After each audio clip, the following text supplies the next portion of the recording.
ಯಾರಿಗೂ ಗೊತ್ತಿಲ್ಲ, ಅಪರಿಚಿತ, ಎಲ್ಲೆಲ್ಲೋ ಹೋದಂಥ ಇವೆಲ್ಲ ನಂತರದ ಘಟನೆಗಳು. ಜೋಗಿ ಅಂತೀವಿ ನಾವು, ಬುರುಡೆ ಅಂತೀವಿ. ಅದ್ರ ಕುರಿತಾಗಿ ಚಿನ್ನಯ್ಯ ಮತ್ತಿನ್ನೂ ಅನೇಕ ಜನ ಸಾಕ್ಷಿದಾರ ಬಂದು ಸಾಕ್ಷಿ ಹೇಳಿ ಹೇಳ್ತಾ ಇರ್ತಾರೆ, ಹೌದು ಇಲ್ಲ ಆಗಿದೆ. ಅದ್ರ ದುರಂತ ಅಂದ್ರೆ ಸಾಕ್ಷಿ ಹೇಳಿಕ್ಕೆ ಬಂದವರನ್ನ ಇಲ್ಲಿ ಆರೋಪಿ ಆಗ್ತಾ ಇದ್ದಾರೆ, ಅವ್ರು ಎನ್ಕೌರಿ ಆಗ್ತಾ ಇಲ್ಲ ಅನ್ನೋ ಸಹಿತ ಇತ್ತೀಚೆಗೆ ಕೇಳಿ ಬರುವಂಥದ್ದು ಪ್ರಬಲವಾಗಿ ವಾದ ಬೆಳೆದಂತ ನಾವು ನೋಡ್ತಾ ಇದ್ದೀವಿ.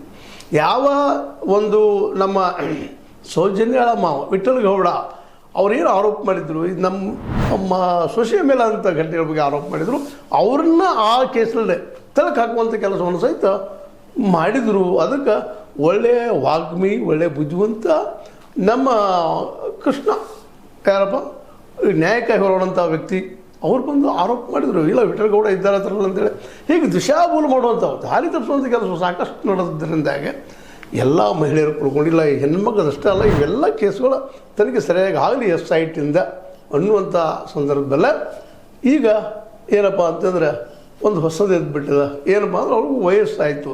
ಯಾವ ಸಂದರ್ಭದಲ್ಲಿ ಮಾತಾಡಿರ್ಬೋದು, ನಮ್ಮ ಯಜೇಂದ್ರ ಅವ್ರು ಏನು ಗೊತ್ತೋ ಅಥವಾ ಅವ್ರ ಹಿಂದಿದ್ದಂಥ ಒಂದು ತಿಳುವಳಿಕೆ ಏನೋ ಗೊತ್ತಿಲ್ಲ, ಬಟ್ ಮಾತಾಡಿದ್ದು ಜೊತೆಗೆ ಇನ್ನೊಂದು ಸುತ್ತಲೂ ಹರಡ್ತಾ ಇದ್ದಾವ. ಅಲ್ಲಿಯ ಈ ಘಟನೆಗಳ ಹಿಂದಿದ್ದಂತಹ ಈಗಾಗಲೇ ಸಂಶಯಕ್ಕೆ ಒಳಗಾದಂಥ ದೊಡ್ಡ ಧನಿಗಳು ಹೇಗಾದರೂ ಮಾಡಿ ಸಿದ್ದರಾಮಯ್ಯನ ಅಧಿಕಾರದಿಂದ ಕೆಳಗಿಳಿಸಬೇಕು ಅನ್ನುವಂಥ ದೊಡ್ಡ ಪ್ರಯತ್ನ ಮಾಡ್ತಾ ಇದ್ದಾರೆ ಅಂತ ಸುದ್ದಿಗಳು ಹಬ್ತಾ ಇದ್ದಾವೆ.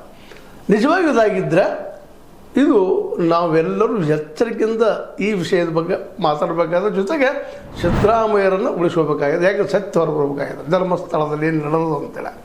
ಯಾಕಂದರೆ ಅವರೊಬ್ಬರೇ ಈಗ ಈ ತನಿಖೆಗೆ ಪರ ಇದ್ದಿದ್ದವರು, ಇವತ್ತು ಯಾರೂ ಇನ್ನುಳಿದವರು ಯಾರೂ ಈ ಒಂದು ಧನಿಗಳ ವಿರುದ್ಧ ಆಗಿರ್ಬೋದು, ಧರ್ಮಸ್ಥಳದಲ್ಲಿ ನಡೆದಂಥ ಘಟನೆಗಳ ಬಗ್ಗೆ ಸತ್ಯ ಹೊರಗೆ ಹಾಕಲಿ, ಹೊರಗೆ ಬರಲಿ ಅನ್ನುವಂಥವ್ರಾಗಿರ್ಬೋದು ಮಾತಾಡ್ತಾರೆ, ಅಷ್ಟು ಧ್ವನಿ ಇಲ್ಲ.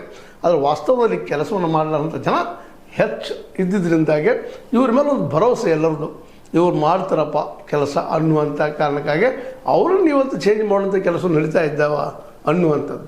ಸ್ವತಂತ್ರವಾದ ಮೀಡಿಯಾಗೆ ಬೇಕಾಗಿರುವುದು ಸ್ವತಂತ್ರ ಧ್ವನಿ. ಆ ಸ್ವತಂತ್ರ ಧ್ವನಿ ಉಳಿಸಲು ನೀವು ಮಾಡಬೇಕಾದದ್ದು ಇಷ್ಟೇ. ಅದೇನಪ್ಪಾ ಅಂತಂತಂದ್ರೆ ನಿಮ್ಮ ಕೈಲಾದಷ್ಟು ಸಹಾಯ ಈ ಚಾನಲ್ಗೆ ಮಾಡಿ ಹಾಗೂ ನಿಮ್ಮ ಧ್ವನಿಯನ್ನು ಕಾಪಾಡಿಕೊಳ್ಳಿ. ನಿಜವಾಗಿ ಇದು ನಡಿಬಾರದು ಅನ್ನುವಂಥದ್ದು. ಯಾಕೆಂದ್ರೆ SIT ಈಗ ಎಲ್ಲ ಮೂಲಗಳಿಂದ ತನಿಖೆ ನಡೆಸ್ತಾ